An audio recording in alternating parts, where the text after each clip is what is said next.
Welcome to the Human Capital Innovations Podcast, your go-to source for personal, professional, and organizational growth and development. We hope you tune in often for all things people management, organizational development and change, organizational leadership, and social impact related.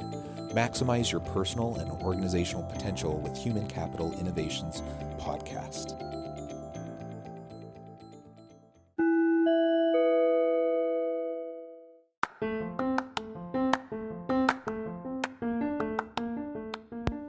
Welcome to the Human Capital Innovations Podcast. In this HCI podcast episode, I talk with Jahanzaib Ansari about AI and the future of work.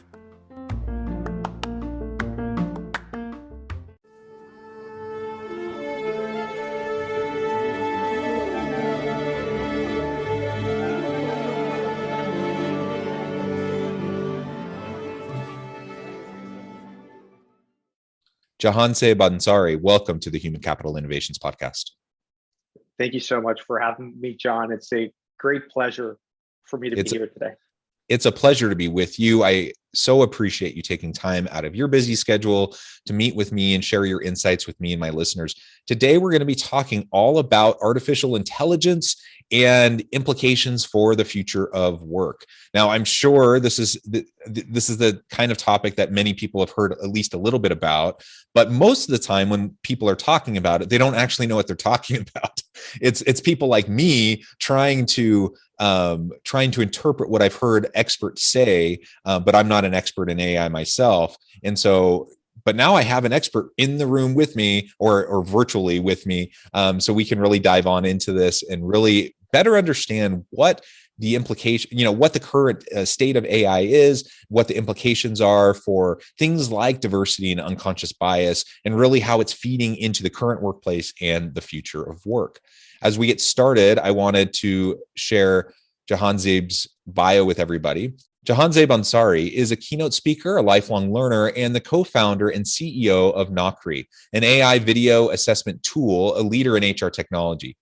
Nakri works with Fortune 500 such as IBM and has been featured in numerous media outlets, including Forbes, Bloomberg, the Daily Mail, Huffington Post, TechCrunch, VentureBeat, and many, many other notable publications. He is often invited to share his thoughts on AI, the future of work, unconscious bias, and diversity at major events internationally. And again, it's a pleasure to have you. Anything else you would like to share with me or my listeners just by way of your personal background or context before we dive on in further? Thank you so much. No, I think that was great.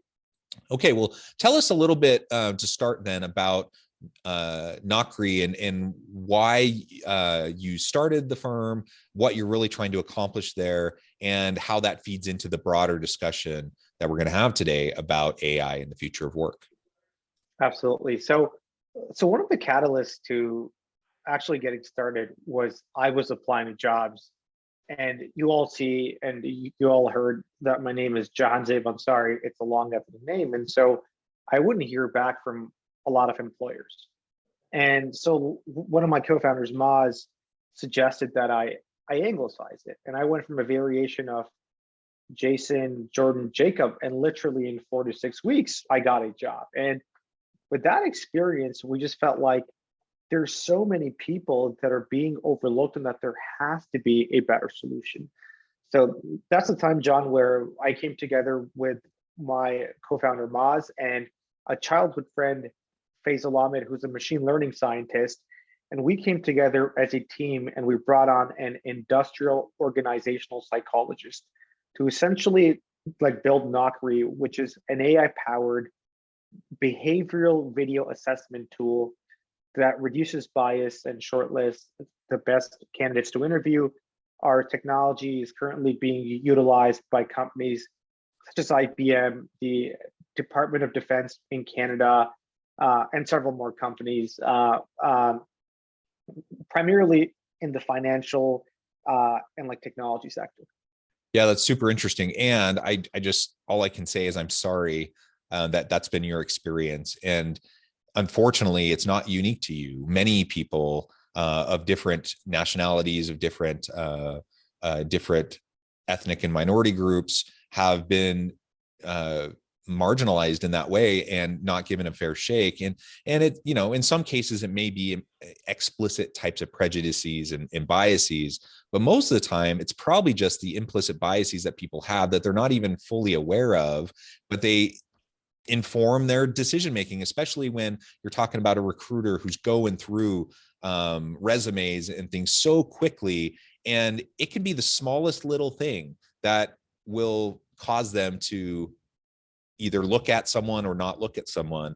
And it's unfortunate that so often, and there's been lots of research on this, so often an individual's name will be the reason why someone doesn't get looked at. You have some, you know, the exact same resume, one with, you know, that looks like a name of a white guy like me versus someone who's not a white guy. And then all of a sudden who gets the interview. And that's an unfortunate state of affairs. And so that's one of the great things about implicit bias training and other mechanisms that are being put in place in organizations to try to get those systematized, institutionalized elements out of the process so everyone truly has a fair opportunity, and we can really hire the best people, the best talent. And it's one of the great things about machine learning and artificial intelligence that you can remove these biases. Now I say that with a caveat, though, that one of the big critiques of AI in, for example, the selection process for employees is you have to train the AI, you have to teach the AI. And if you have biases that go into the learning, the learning process on the beginning stage, then it's just going to spit out more biased decisions. So how do you go about trying to deal with that issue with your platform? That's it. And thank you for that question. That's a great point, actually. And this is something that the industry has been struggling with. And I'll share with you that, like, one of the bigger secrets in our assessment industry is that the like majority of AI vendors, they train a lot of their like models on highly subjective and like biased data, such as historical performance or interviewer like ratings. If you take the case of Amazon, you know, it's a great organization, it's a great company, but they had to scrap their experimental AI resume screening tool after they found out that it was poorly scoring qualified female candidates due to like biased historical data. So essentially, it would throw them out and just hire like a bunch of dudes. And that behavior was just based on a bunch of dudes just hiring other dudes, right? So yeah, lo and behold, when you have a history of like successful candidates being white dudes and you feed that into the AI, it's going to produce more white dude candidates getting hired, right? Exactly. And so what we did is that we saw these problems, and we saw another sort of like video-based company that got in some hot water with, you know, emotional expressions and etc. So we obviously, as an organization that started off from the ground up with diversity in mind, I think it would be grossly unethical for us to you know, further like perpetuate it. And so we took a very, very like different approach, and we are an open box that is based on the world of industrial organizational psychology. So what we've done is that we've mapped out skills and competencies of what is scientifically correlated to success on a particular job role. So for example, what are the scientific attributes that makes a consultant extremely successful at their job role? And essentially, like, what we're doing is we have taken that like data, and our technology just reads the interview transcript. So just the audio interview transcript of the response of a candidate, and essentially picks up on like work behaviors that are essentially correlated to success on a particular job role. And so we're not training it like based on human performance or any interviewer like rating or historical performance. We're not looking at any like videos, so there's no expression or emotion. That's a can of worms as well. We're solely analyzing the audio interview transcript, and just taking a look at the behaviors that are popping in there.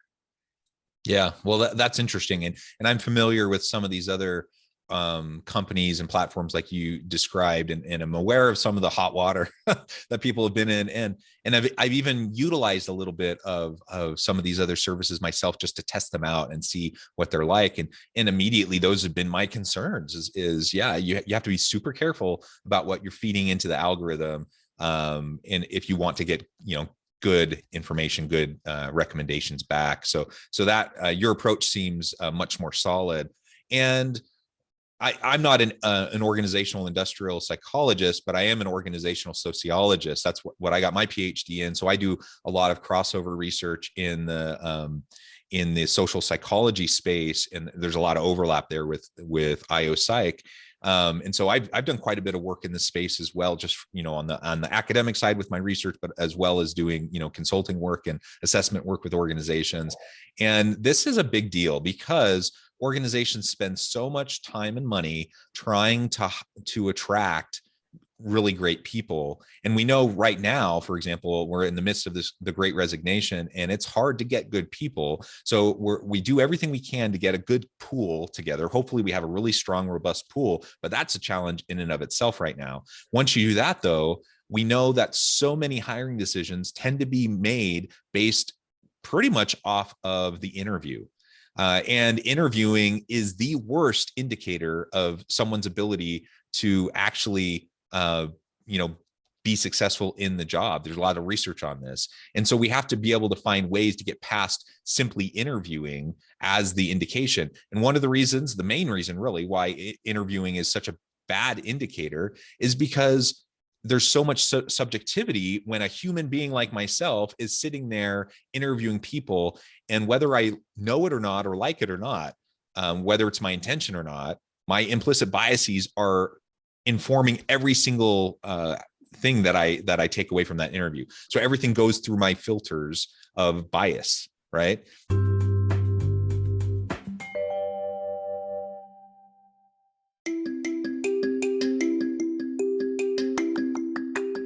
I'm excited to announce the publication of my new book from HCI Press, Bluer Than Indigo Leadership: The Journey of Becoming a Truly Remarkable Leader. Early in my adult life, I learned about an Asian proverb that translates as bluer than indigo.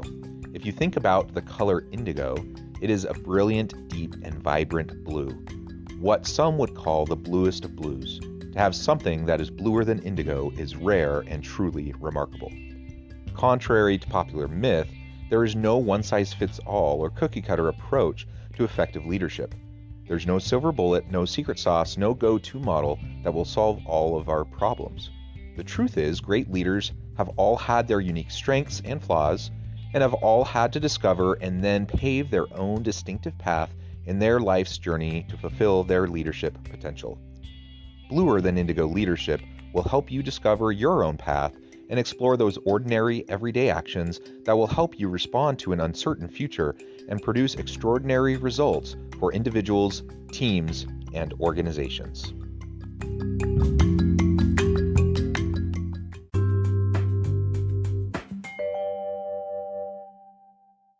And there's the age-old thing people talk about, as soon as you walk in the room to be interviewed, within the first 10 seconds they made a decision.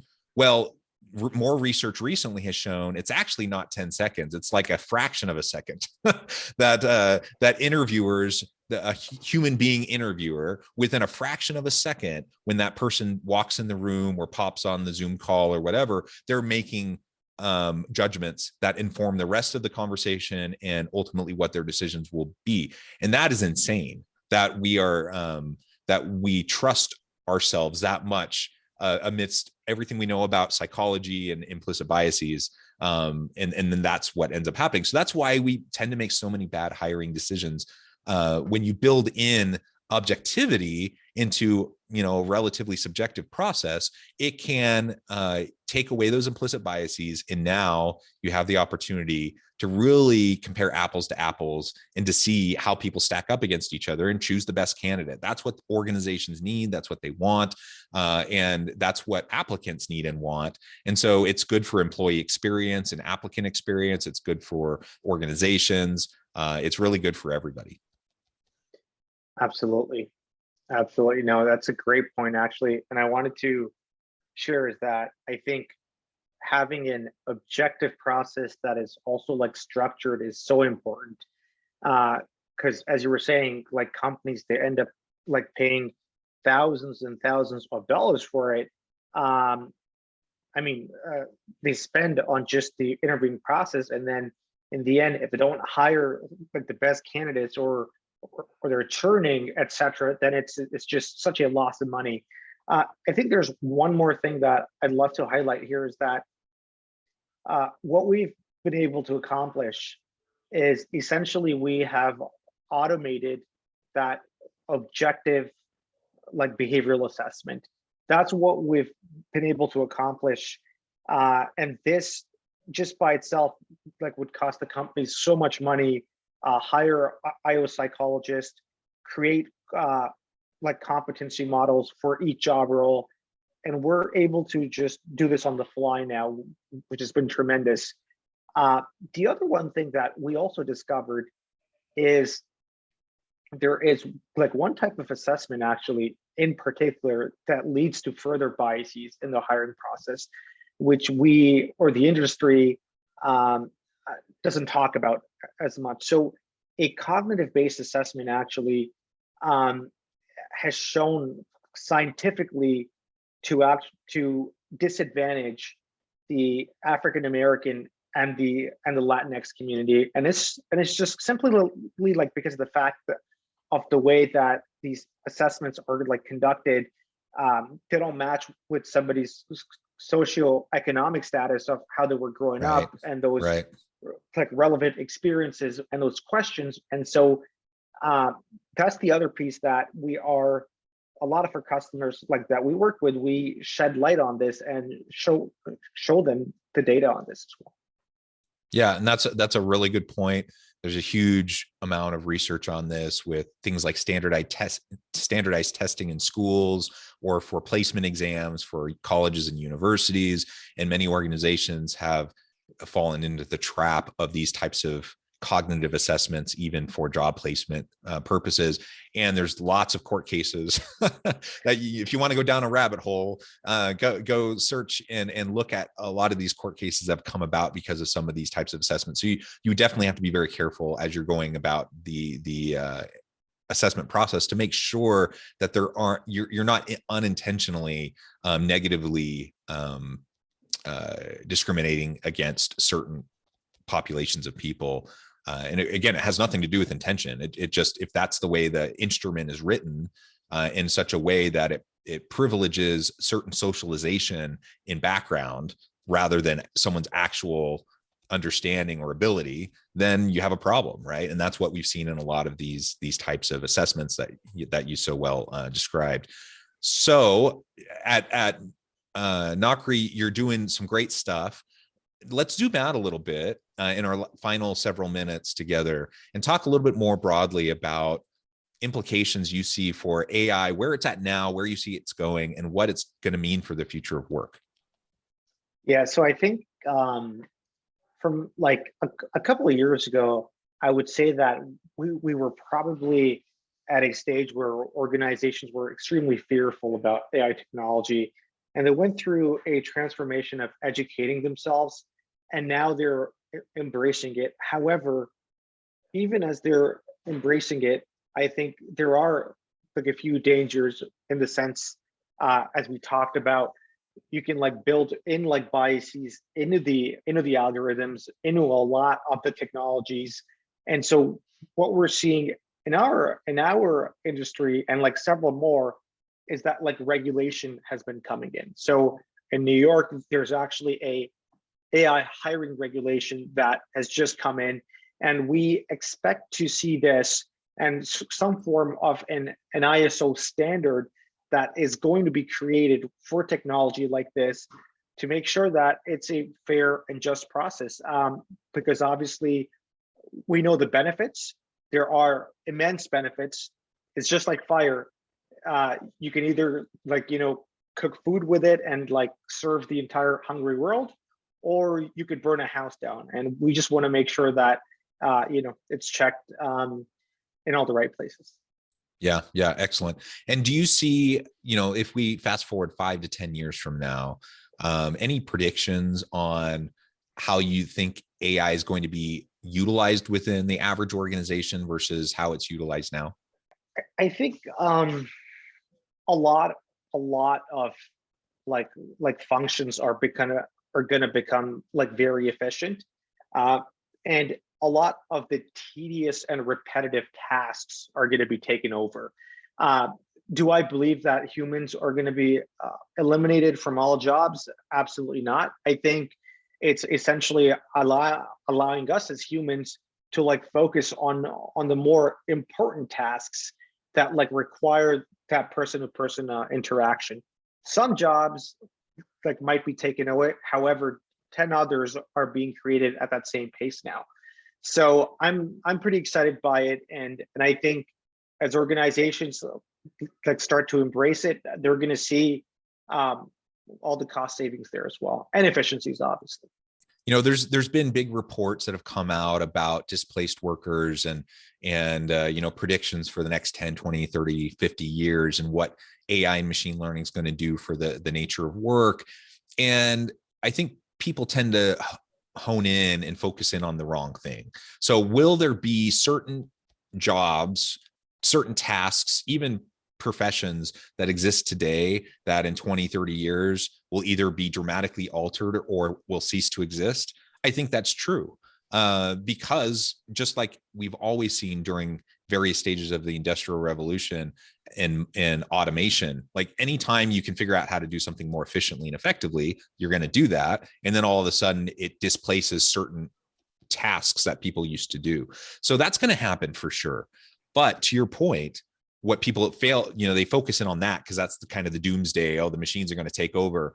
What they fail to acknowledge is that for every one task that now a machine can do, or the computer can do, or software can do, or an algorithm can do, usually it's going to create more opportunity, more jobs that are more aligned with people's values and what motivates them. So that like you said, I'm spending less time doing tedious, mind-numbing, repetitive work. I'm spending much more time doing things that are fulfilling and meaningful and motivating and interesting. And ultimately, that's going to help everybody. That's going to help organizations. It's going to help us as human beings. It's going to help societies if we can do it in a way like you referred to earlier, where we take the benefits of things like AI and machine learning, and we can do it in a way that's responsible. And so we're not building in, and perpetuating biases and prejudices and those sorts of things. So it's going to be an interesting time for sure as we move into the future. Nobody knows the future, of course. We could end up with some sort of a Terminator dystopian future. But I like to think that we're probably more likely to end up in more of a Star Trek utopian kind of a future. That's my hope anyways. And we'll see how things go in the coming years. Well, it has been a real pleasure talking with you today. I'm super pleased with the conversation. I appreciate all your insights. Before we close, I just wanted to give you a chance to share with listeners how they can get connected with you, find out more about your work, your team, and then give us a final word on the topic for today. Oh, great. And thank you for that, by the way. Folks, please feel free to reach out. My name is Jahanzaib Ansari. It's Jahanzaib. You can find me on LinkedIn. I'm more than happy to connect if you have any questions. And if you're interested in utilizing Nocri at your organization, please go on the website and book a demo. And like one of us is going to take care of you.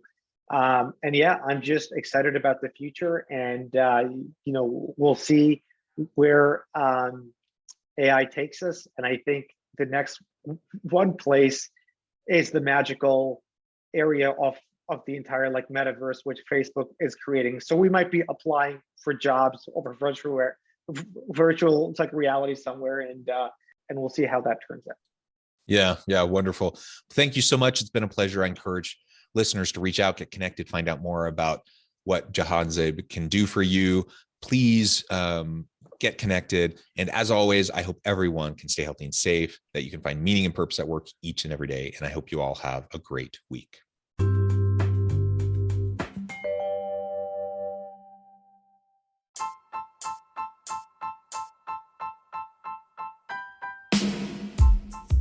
The alchemy of truly remarkable leadership. Ordinary, everyday actions that produce extraordinary results. Consider how the nature of work has shifted over the past 50 years. With increased globalization, rapid technological advancement, and the shift in economic composition, the average job of today looks very different than the average job of 50 years ago. What will the jobs and organizations of tomorrow look like? Moreover, what does this all mean for organizational leaders? What are the core competencies and capabilities of organizations and their leadership that are prepared for continued disruption and geopolitical and socioeconomic shifts? Regardless of what the future holds, increasingly, leaders need to be socially minded, data-driven, decisive, champions of talent, and disruptors of the traditional notions of leadership, teams, organizations, and work. The alchemy of truly remarkable leadership will help you to explore your own leadership competencies and capabilities and consider ways to apply and implement them into your workplace and personal life.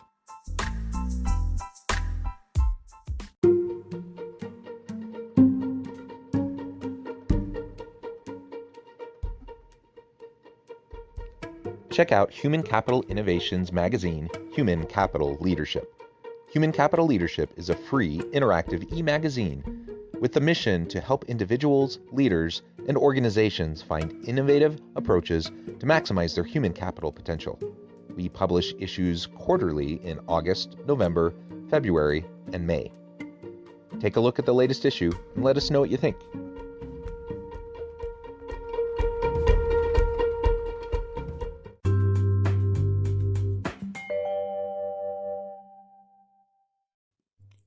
Thanks again for joining us for this episode of the Human Capital Innovations Podcast.